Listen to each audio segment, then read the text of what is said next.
Welcome to the Serious Leisure podcast, where we bring you fascinating and inspiring stories about engaging with leisure seriously. Episodes feature guests who share with us their struggles and successes with balancing leisure, work, and well-being. We reflect on our guests' experiences through the lens of Robert Stebbins' Serious Leisure perspective, helping us all to reevaluate the place of leisure in our lives. My name is Petya Petrova. I'm your host for today's podcast. I'm joined by our regular podcast contributors, Dr. Sam Elkington and Kat Branch. Sam is from Teesside University. He is also our serious leisure expert. Welcome, Sam. Thanks, Petya. Pleasure to be here as always. Hi, Sam. We're also joined by my colleague, Kat Branch. Kat leads our University of the West of England Centre for Music. Good afternoon, everyone. For those of you new to the podcast, welcome. Thank you for joining us. You may notice that we often abbreviate the University of the West of England to UWE. We are very excited today to welcome our podcast guest, Sara Hale. Sara is Deputy Head of Department Law at the UWE Faculty of Business and Law. Welcome, Sara. Thank you, Petya. I'm really pleased to be with you, and again, nice to see you, Sam. For our guests, this is the first time Sam and Sara are meeting each other, and they have a lot in common, so I'm really looking forward to our discussion today. Before we delve into the meaty part of our chat about our serious leisure pursuits, I would like Sara to just introduce herself a little bit and what her current role at UWE is as Deputy Head of Department Law. Thank you. It's an interesting role, being Deputy Head of Department. Essentially what it means is that I'm working closely with the Head of Department on both the strategic and operational delivery for the school. So I work with a group of AHODs, so I line manage 5 associate heads of department, and between them they manage approximately 80 to 90 staff within the law school. So my role often sees me chairing exam boards, chairing interview panels, doing lots of different projects that are faculty facing, as well as managing sort of the day-to-day running of the law school and working towards sort of achieving our goals in line with Strategy 2030. So it's quite a diverse role, and it takes a lot of sort of juggling, but it's been really enjoyable, and it's something that I think sort of my skill set is well matched to sort of being a deputy, and I've enjoyed it immensely. Now, some of our listeners may have already noticed that Sara is using past tense when she's describing her current role. Our professional roles are always an interesting backdrop to our leisure pursuits.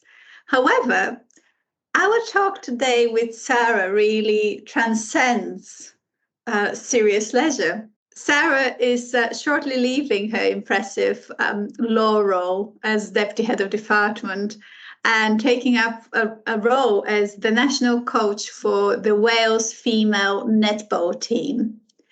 Thus, today we'll explore the link between serious leisure and really holding a number of professional identities that are both quite well advanced in terms of career progression and career development. In any case, when we talk about serious leisure and we have guests, we often start with their what we call origin stories. We call them origin stories because some of us, me, watch too many superhero movies. So, Sara, would you just tell us what is your origin story in terms of how you started your involvement with netball and where we currently find you as far as your netball journey is concerned? Yeah, of course. It started very much for me at university. So I was always good at sports. I did multiple sports at school, and I was always really interested in anything that was sort of athletic or competitive. And then I managed to channel that, I guess, into my early study at university. And I was choosing at the time when I was in high school between my interest in sport and my interest in law. I've always wanted to do something in the sphere of law, but I was so athletic. I did A-level PE. I was so focused on that side of things as well that it seemed like a sensible transition to do a degree that was based in sport as opposed to a law degree at 18. And the reason behind that was I was able to achieve sort of scholarships at university. If I went down the sports route, I was able to, I guess, get a really good degree without being too stretched academically. And that was really the driving force behind going to university and pursuing a sports science degree as opposed to a law degree. When I went to university, I was doing lots of different sports as part of my degree because I had modules that were around sports coaching, and I got lots of different coaching badges, if you like, in rugby, badminton, equestrian, and netball. And at the time, I'd started to play netball more seriously at university level, and it just so happened that my netball coach at university was my future Wales coach. So she kind of had two identities, one being university-based, academic, coaching the netball team, and then as an aside, coaching the Welsh netball team. And she just contacted me one day and said, you're really good at netball, you're really athletic. I know you're doing lots of different sports. I was doing athletics at the time as well. And should I really like you to try out for the Wales team? I was successful. So I got selected to play for Wales when I was 18. And the year after that, I went to the Commonwealth Games. So it was quite a sharp entry into netball at the highest level, but one that I really enjoyed. And it was at the time when I was studying for my degree and I was working as well at the same time, it was a nice outlet to be able to have a couple of hours a week where I could just enjoy being on the court, training, forget all my worries and troubles, and just really enjoy being part of that netball community. I then sort of did a master's level qualification at university as well, again, based in sports science, continued to play netball and started to coach netball at very amateur level, just local club level. And then I sort of played netball for many years, I think about 16 years playing for Wales. And when I retired, I decided that coaching would probably be the next step for me. And the reason I decided to go into coaching was because, like most people that have been involved in sport, if you step away from it completely upon retirement, there's a huge gulf in your life because I was dedicating upwards of 25 hours a week to my sport, and to have walked away from it completely would have been a huge challenge to me. So I decided that coaching was the next best thing. And so I pursued that alongside my academic career, because by that point I'd also done a law degree because I was kind of thinking I needed a different challenge, and I'd started a master's in law as well. So I was moving into teaching law and doing sort of netball coaching on the side to fill that little void that was there after finishing playing. Thanks, Sarah. This is just so impressive and so interesting that you've always and constantly been juggling so many interests and so many activities, and how you've kind of pursued both of these, kind of your law professional development and your kind of netball enjoyment into a professional route. And it's also really interesting how you talked about having the couple of hours on court and the space you got from that. Could you just tell us a little more about that, please? Yeah, of course. I think for me, and I guess this is like anybody that has something they really enjoy doing, a hobby or a sport that they enjoy doing, it was just a complete release from everything else that was going on in the world. So I would literally put on my trainers and step into the sports hall, and for 2 hours or an hour, whatever it was, I literally didn't think. And that sounds silly when you think, well, you're playing sport at the highest level, you must have thought about something to do with the sport or the tactics or the techniques involved. Well, actually, I didn't. I was very fortunate that I was naturally able to I guess, translate all of my previous athletic experience onto the netball court fairly easily. So netball came really easily to me. It wasn't something I had to learn to do. It wasn't particularly taxing. It just felt right. And for that time, no matter what was going on, if I had exams that were happening at university, or I had a particular challenge at home, or something really bad had happened, I just found netball to be the place that I could forget it and just enjoy being active, enjoy not being in my head, which I'm sure, like many academics or people in general that are high achieving, you spend a lot of time in your own head thinking about, how to continue to be high achieving.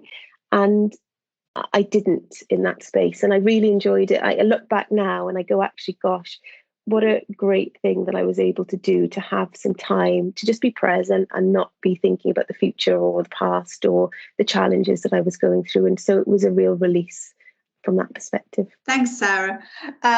So that's interesting, the talk about being able to kind of escape, switch off, to be present. And I'm just really tempted to invite Sam to comment here, but also in particular, because he's offline, outside of these recordings, Sam always complains that we don't give him enough opportunity to talk about flow. So, Sam, you have a formal invitation, if you feel it's appropriate to talk about the theory of flow, to do so now, and to just kind of comment about the way Sarah talked about her netball on the court experience. Yeah, thanks, Betty. Well, I don't know whether flow's completely appropriate right now, but we can certainly get into some of that. You see, never. But no, it's fascinating to hear the way you describe the participation side of playing netball, right? So my background's sport, played football to a very high level, similar kind of dynamic for me, in terms of that, because of the physicality of it, and because you can't really afford to be thinking about anything but being present in whether it be training, whether it be playing a match, whatever it is. And that for me is certainly something I miss now, that level of immersion. And I wonder whether you could tell me a little bit about that in terms of the experience of playing netball. And you talked about the release and the escape, but what particularly about that it draws you in? And obviously now we'll get into this a little bit more, but obviously you've come full circle and gone back into that, albeit on the side of that. And you've never wholly let go of that, clearly, in terms of, keeping the coaching going on the side, but you've stepped outside of all of that and you pursue law education and, and a separate professional development kind of journey, if you like. But what is it that's kept you in? What is it about the sport? What is it about what you get from the sport that's drawn you in and kept you engaged? It's a really good question. For me, I think it helped shape me as a person. So starting at 18 in my first year of university, it started to be the place that I got a lot of my, away from my academic education, I got a lot of my life education in netball. I was going into an environment where I was one of the youngest athletes surrounded by women who had lots of life experience, had traveled the world playing this sport, had, attended lots of different events as part of the netball team. And that opened up not only doors for me, but opportunities that I would never have had I not played netball. And so it became like a family dynamic. When you're the youngest in any, group of people, you tend to get taken care of and taken under people's wings. And I remember, people picking up the phone to me and saying, you're one of us now and we will help you out. If you've got any questions or queries, let us know. And I hadn't experienced that outside of my family in any walk of life at that point. So it helped me to grow. It helped me to understand a bit more about what life was about. I was an only child. I didn't have brothers or sisters. So I wasn't growing up in an environment where I had other people other than my parents to sort of talk to about things. And yeah, it really helped shape my identity. And I think that's probably why, Sam, I haven't stepped away from it, because, as I said, that identity has been with me since I was sort of 18, and I'm a lot older than that now. I'm 38. So it's definitely shaped the person that I am. And I feel that without it, even now, I don't know what I would be if I wasn't Sara, the netball coach or the netball athlete, because that's probably what I've been for a very long time, not only in my eyes, but in other people's eyes. And it is like a family. It is like a lifestyle. So once you're in it, not having it can bring with it some real difficulties. And so I've been fortunate enough to transition, as I said, from being an athlete to a coach fairly smoothly. And it would have been quite different, I think, perhaps if I hadn't had that opportunity. Yeah, that's really, really interesting. There's parallels. I mean, obviously not here to talk about my own journey, but I actually completely walked away from football in the end of it. I was just exhausted with how much of me it took to get to the level I was at. And when it came to going to university, I was a bit older. And it was about refinding what it was that made it enjoyable for me, So it was actually, for me, it was about refinding myself, and you talk about growth there. For me, it was just remembering what it was to enjoy. But then through that, obviously got back into. I've played different sports, I've done different things. But what you've got there, it's talking about it from a serious leisure perspective, if you like. You've talked about a clear sense of identity. There's identity work going on there, and you've never wholly let that go. That's a big part of who you are, and we'll talk about how that and translates into what you can do in your current job, and what obviously it's an obvious transition back into that world when you're taking on your national lead role. But you've talked there about the importance and the significance for you in your own development of that unique social ethos and world of netball.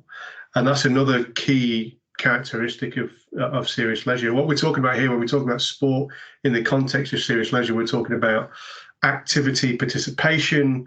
There's obviously, you're developing certain core skills that are unique to that particular context and environment. But in these cases, the social world and the ethos that develops around that is different for different sports. I've also played rugby, very different to football, and you can see the differences there. Whereas obviously netball again is very unique in terms of what it offers.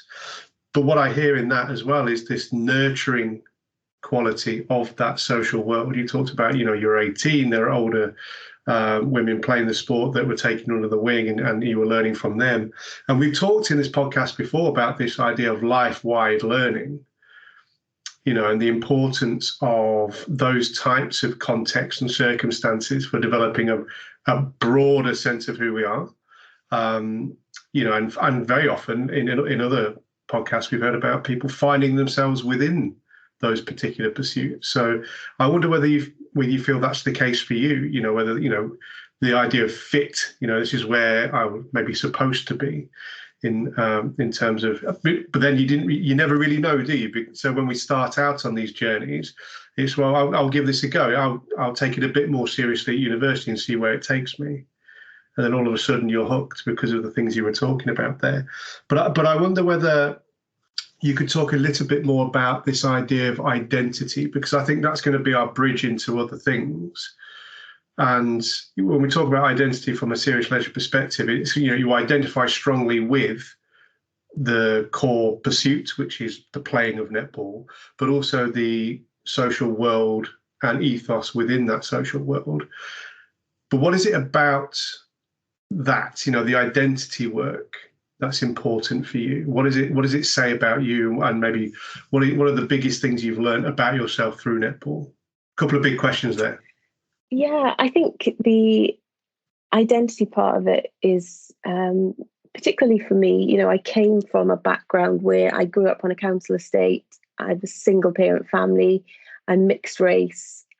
So I had different challenges probably to some of my friends who had two parent households, were white, had more affluent backgrounds, and it was really important, I think, for me to go from that place to university in the first place. So getting to university was a big achievement for me. I was first in my family to do it, and I had to have lots of support to do that.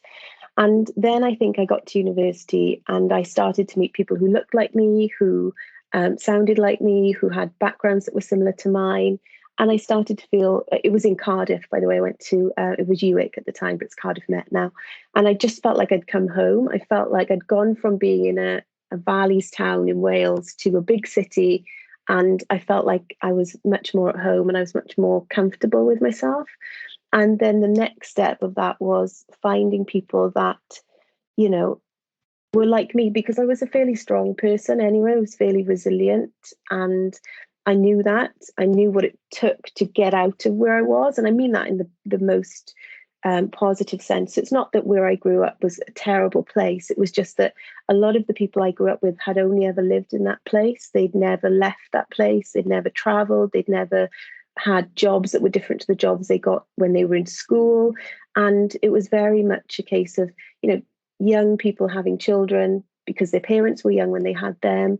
And I just felt a little bit like that wasn't what I wanted for some reason. I wanted something different. And so getting to university was the starting point of that for me. And then being athletically gifted gave me, I guess, the springboard to be able to do all of the things I'd always wanted to do, which is to travel, be well educated, meet good people, be well-rounded. And I feel like, you know, I'm so grateful that netball gave me those opportunities. And therefore, I think my identity is, as I said, very much shaped because of those experiences that I absolutely would not have had I just gone to university and not pursued netball in the way that I did. I think you learn very quickly when you go to, you know, I was 18 and I knew very little about life, but I had to learn fairly quickly because at 18 and a half, I was traveling to Jamaica. I'd never had a passport before. I'd never been abroad. I had to abide by the rules of the association. I had to act in a certain way. I had to role model.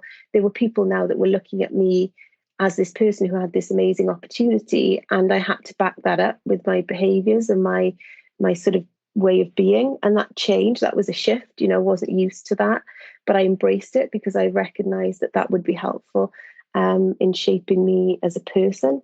It was a lot of responsibility. I had to be extra resilient because, you know, there were lots of, the time that I got selected was around Commonwealth Games time, and there was lots in the press about our squad and about the Wales Commonwealth Games squad and various bits and pieces. And you just had to learn a lot in a short space of time. I think definitely the coaches that I had were brilliant. So I had really good role models that taught me things and showed me the way when I got a little bit lost. Because I think one of the things I've recognized now as a coach is that when you've got a talented youngster, you have to manage their expectations. You have to work with them to keep them grounded, but support them to go on that journey. And at points, I'll be honest, I wasn't as grounded as I probably needed to be. And I needed that. I needed a strong person, a strong female in my life saying, hang on a minute now, let's get back to basics. This is about a bigger picture. And if you go down this path, you may not get the opportunity again to come back from it. And so again, I was really grateful for that aspect of it. Someone looking out for me that was a person that I respected greatly. And I think now, there were points, and where you're saying, Sam, about your own experiences in football, there were points where I felt, you know, it was a lot. I'd given a lot of my time, a lot of my life to netball.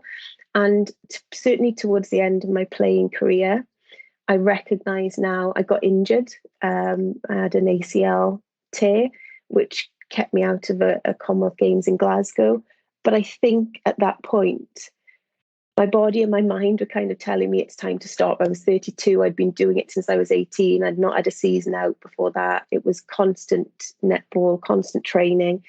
And I think I probably was burnt out a little bit with the sport because I'd given everything. Everything I did was about netball. I had a full-time job at the time, but I was playing netball, training. I was coaching as well. I was studying. And I think it got to the point when I retired that I was glad that I was retiring from playing, but worried about, okay, what else am I going to do? And it was just a conversation that happened that allowed me to step into the coaching space. But that I probably kept going for a year or two longer than I should have, which is why I got an injury and why I started to feel burnt out, because I didn't have a plan for what I was going to do afterwards. And that worried me, because everything I'd known, everything I was about, every person I knew that I trusted was related to netball. My friends were netball players. I didn't have friends that were outside of the sport. Everyone knew me as a netball player. Everywhere I went, if I had an interview, they would say, "Oh, you play netball." And I would talk about that more than I would talk about the interview itself.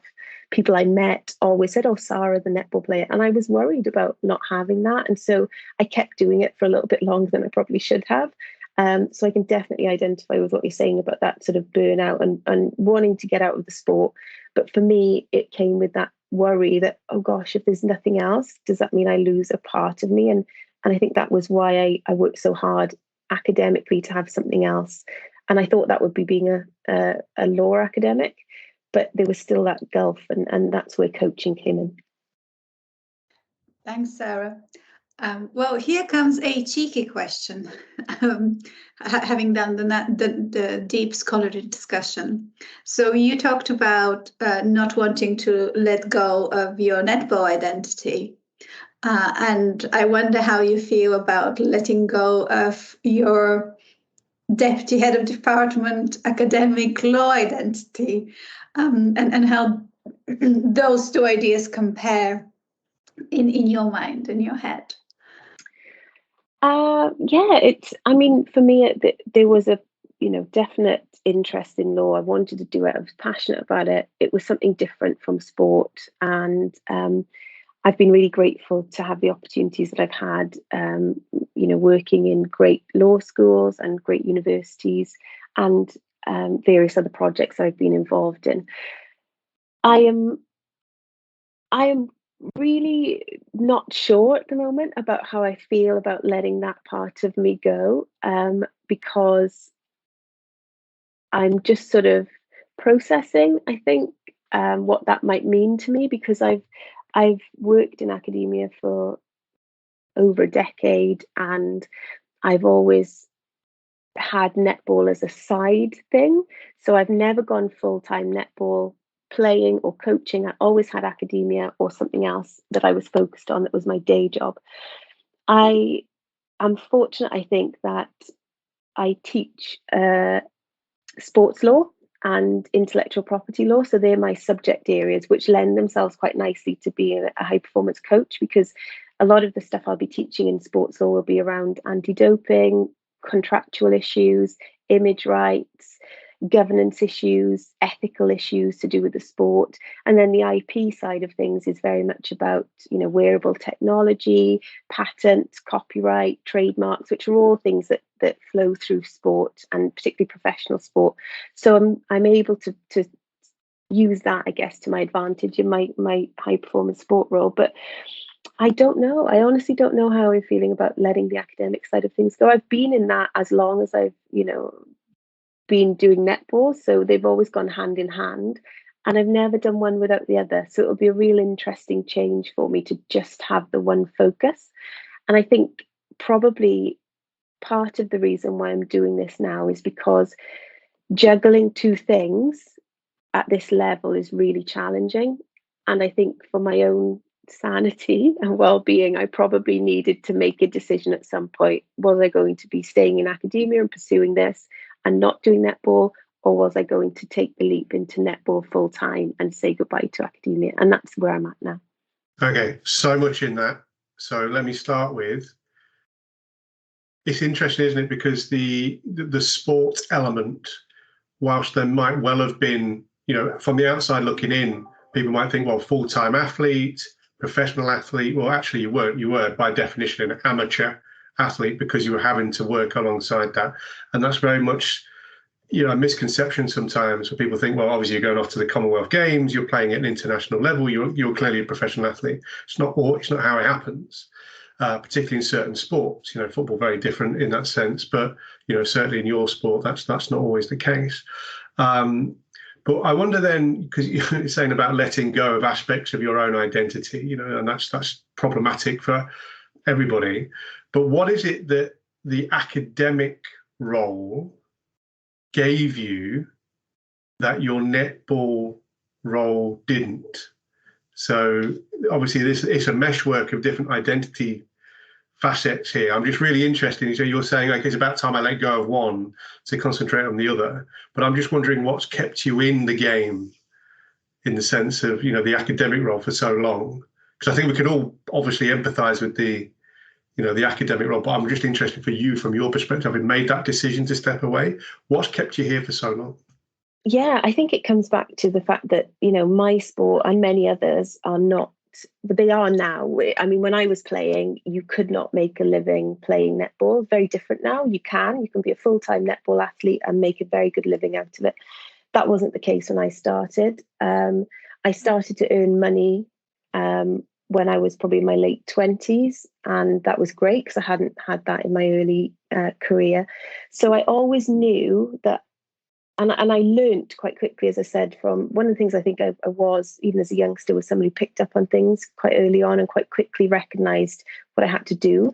And I saw athletes that were older than me in their sort of mid to late 30s exiting the game with no options because they hadn't had an education beyond school. They hadn't pursued other interests. They'd given everything to netball. And I kind of, in the sense of the same way I talked to you about knowing I had to get to university to be where I wanted to be, I also then quickly realised I need to have something else other than netball to pay the bills, number one, and to give me a career post netball. So I was aware of the difficulties of transitioning out of sport for a lot of the people that were my idols that I looked up to, that had really glittering netball careers, travelled the world. They get injured at 34 and there's nothing. The door is closed. There's nobody picking up the phone. There's no options. And so I knew I needed to pursue something else, which is why I thought, right, let's pursue my law degree. Let's do my master's in law. So I know when I finish the sport, if I don't get an opportunity as a coach, I can at least go into academia. I was at one point deciding whether I wanted to be a solicitor or a barrister. So I knew I had something else.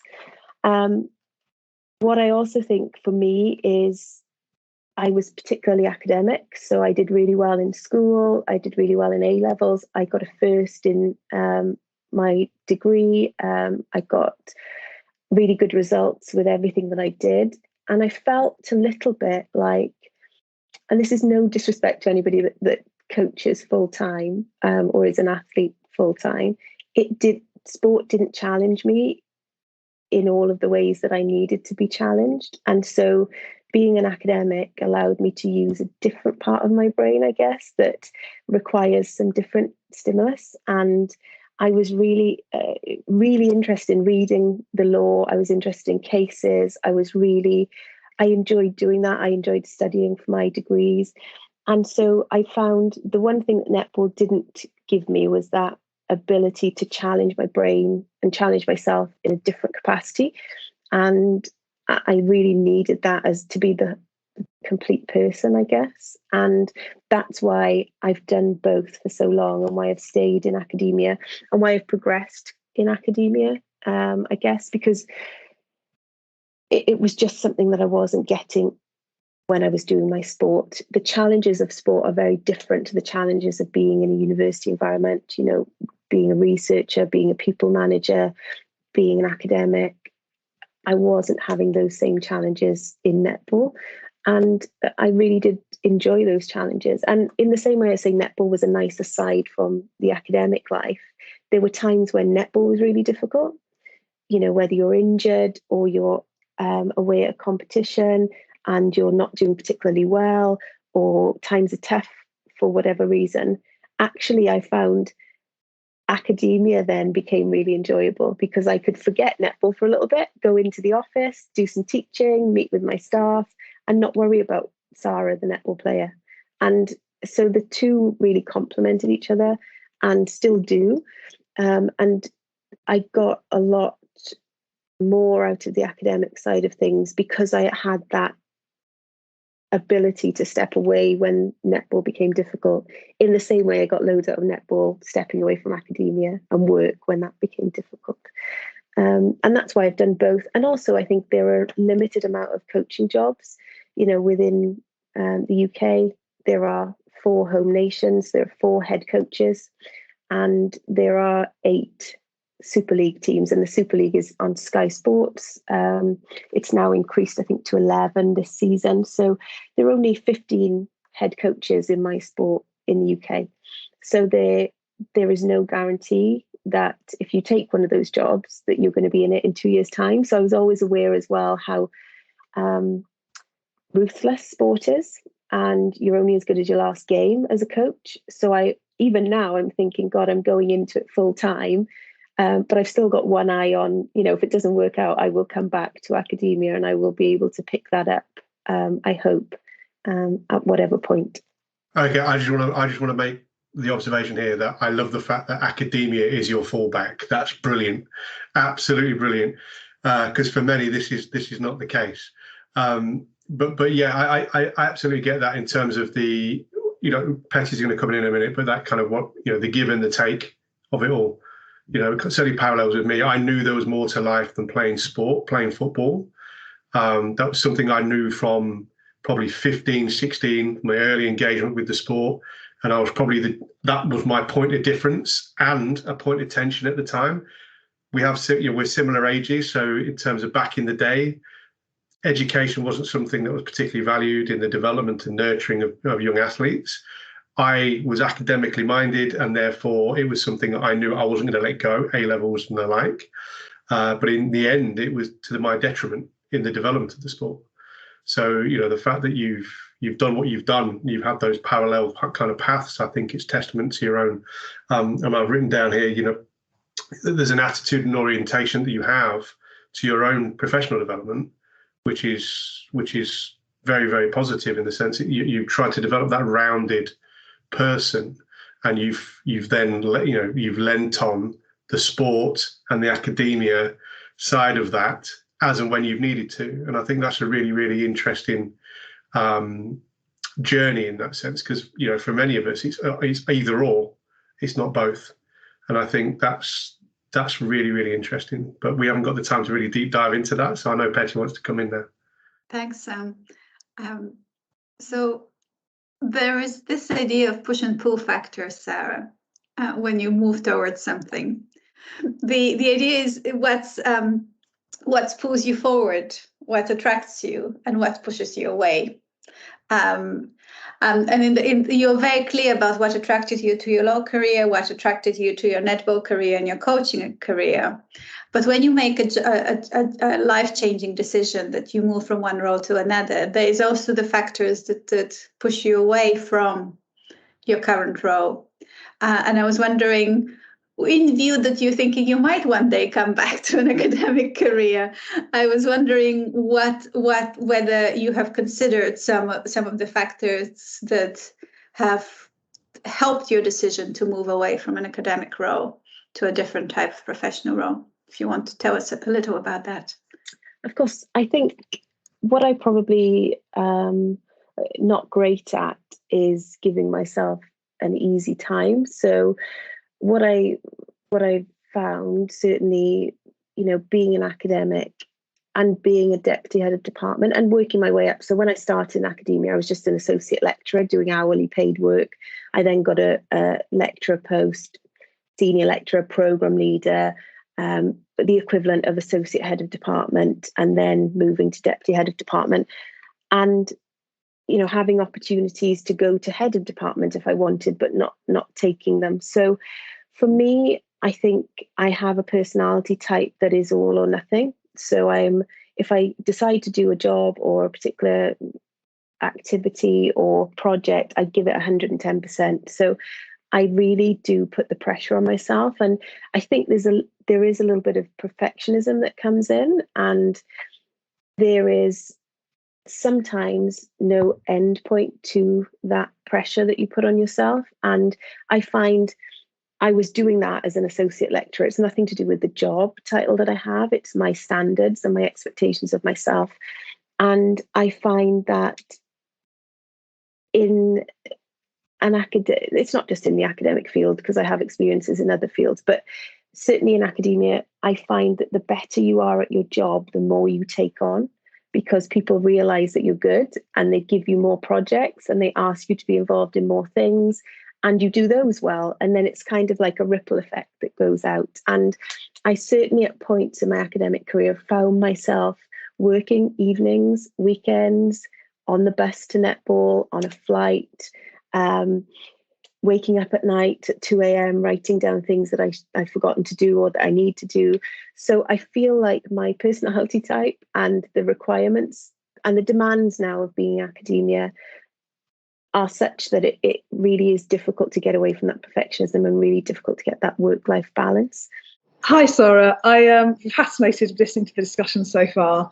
I was so struck by your description of yourself as maybe having that perfectionistic whiff, and I was actually feeling quite exhausted just listening to your whole mindset, and well, exhausted and inspired. I kind of leaning the two ways, and I wondered how is it that in this context, that you've described, you're going into this new expression of your career. How are you going to take time for yourself? Because this podcast is often about how we try and keep that work-life balance and how we recharge our batteries. It seems to me to be quite a challenge to do that with this highly driven personality that you've talked about, Sara. And I think that's very common in academia. And I think what you've talked about is absolutely true as well. The more you do, then the more work on your plate. How are you going to take time for yourself to recharge and make sure that you don't just burn yourself out with your incredibly high achieving personality?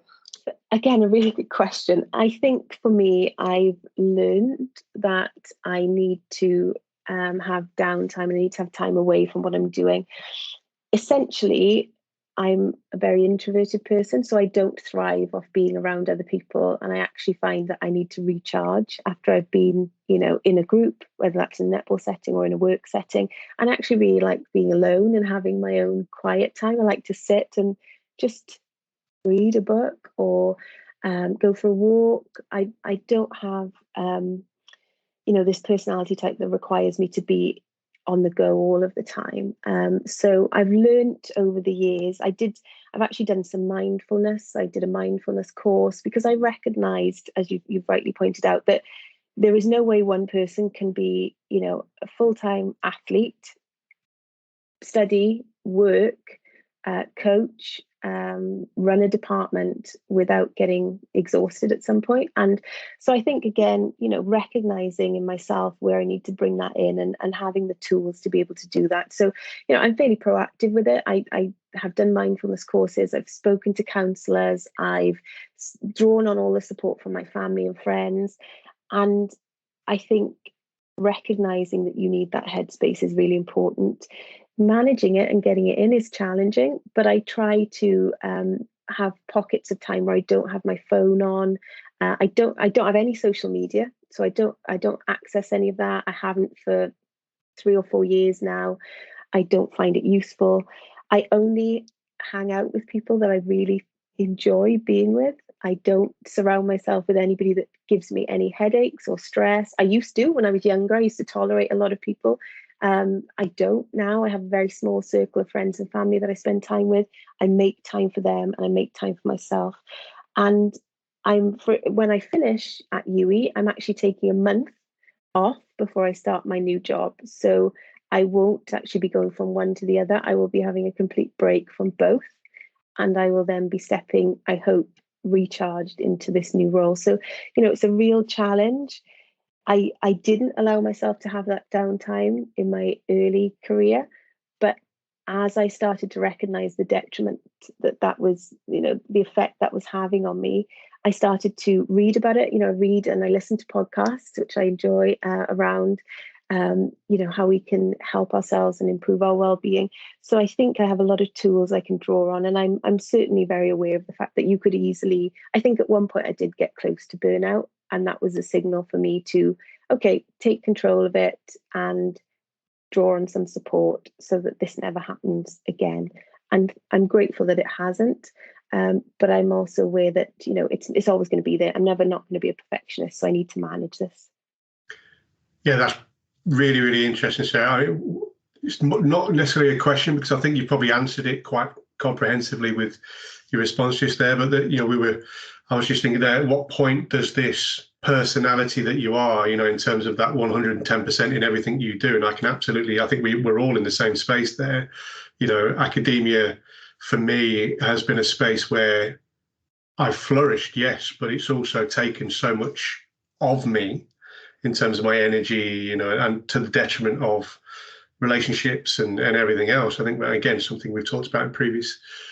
So at what point does that become unhealthy? You know, is kind of a thought that I had. And you've mentioned there about having strategies in place that you've learned through your netball, as well as through your work in academia. And actually what's interesting there, I think, is you've learned in the juggling of the two, you know, where those strategies are most effective for you, whether it be taking a step back completely, you know, moving away from social media, you know, that, and the pressure to perform. And I think what you have is you have a high performance mentality, and that's applied to your sport, which is obviously going to benefit you in the long term, but you've applied that to your academic journey as well. And that, I think, from my own kind of perspective, certainly not having operated at the same level as you, but certainly empathizing with your mindset, I find that utterly exhausting. I'll be honest, I find it utterly exhausting. It's like, well, I don't want to do this if I'm not going to be able to be myself, and myself is 110%. I'm not doing it. I'm not doing it if I'm going to do it 50%, 40%, even 80%. I'm not doing it. So I end up I'll say yes to everything, and then try and do 110% of, you know, probably 40% more than I can possibly take on. So, you know, that, you know, at what point is that unhealthy? I think it's more an observation on my own kind of reflections on my own kind of work-life balance there. But I think there's a lot to be said in what you've just outlined there in terms of the strategies, but also just a final observation from me is this decision now to go all in on the national role, the coaching. And I think for me, what I've heard in how you explained your journey and what you were all about as a professional is it's the next step for you. You know, it's the so what, now what of where you're at right now. And I think that's a really interesting and brave thing to do. You know, many of us in academia will just kind of, I use the word all the time, coasting. You know, you get to a point where you're comfortable. You know, there's ritualistic kind of practice around the various elements of what you do on a day-to-day basis. You know, you're venturing into, whilst you know it from an athletic perspective, a player's perspective, you're walking into a world where, you know, there's going to be all manner of different challenges that you've already outlined. So A, it's brave, but also B, I get the feeling, and you can give me a very short response to this, whether it is about that next step, you know, in terms of that identity work and the journey that you've been so articulate in outlining. Final thought? I think, and it sounds strange, but I knew when I fell in love with netball, at some point I said to myself, you will be the national coach, because that's the next thing. You know, it's about this achievement, isn't it? So it's not good enough to be the player. It's not good enough to be the captain. You also have to be the coach. So I think I've always had this vision of myself at some point in my life doing this full time. It's come earlier than I would have liked. I thought I would do it in my 40s or 50s. It's come in my 30s. And yeah, it is something that I think is, again, reflecting my personality in wanting to achieve something else in my sport in a completely different guise, which gives me a different identity, because I have been known as Sara the netball player. I will now be known as Sara the coach. And that's a different facet that nobody has explored in too much depth so far. So I'm hoping that it goes well. But I think the final thing that I'll say on it is I will only hold this role. It's not going to be the role that I will hold for the rest of my life. My time as an international coach is limited, and rightly so. And so I will, even in this role, be looking probably at one eye on the next thing, because at no point can I just go, okay, that's it. And the next thing may be, just coming back and being a lecturer. It doesn't have to be deputy head of department. But I think it's, again, just, I'll never quite let go that little bit of me that will be forward looking and thinking, what's next, what comes after this. But I think it's the right time. I think I could not continue to manage two high profile, quite demanding roles, and I'm looking forward to it. Thank you, Sarah. This is so fascinating. You almost criticized yourself there for achieving too soon. Where you mentioned about stepping into this role in your 30s, not 40s or 50s, as you were planning. This is, as usual, such an interesting conversation, but also such a different conversation to the kinds of conversations we've had. And I think for future podcasts, it would be really good to unpack the idea of perfectionism, because there's some really interesting literature on the topic of perfectionism that's coming out in psychology and sociology that might be really good for us to unpack as a podcast. You are such an inspiring guest to have, and possibly such an awe-inspiring guest to have. It's been really a pleasure to hear about your story and the way you think and the way you've approached your different professional development areas, and also your life and kind of balancing and making space for some self-care in the middle of a very ambitious way of thinking about yourself and your future career. So I'm very grateful for your time, for making time to squeeze this conversation just before you leave UWE. So I'm really grateful to you for that. I'm also, of course, grateful to our regular contributors, Sam Elkington and Kat Branch. And of course, for today, in the background, we've had Julia Denman, who is kindly recording and will be helping with some of the initial editing and managing of this episode. Goodbye, everyone. Until next time, when we continue to talk about leisure, work and well-being, and what we can all do to engage with leisure seriously. Goodbye.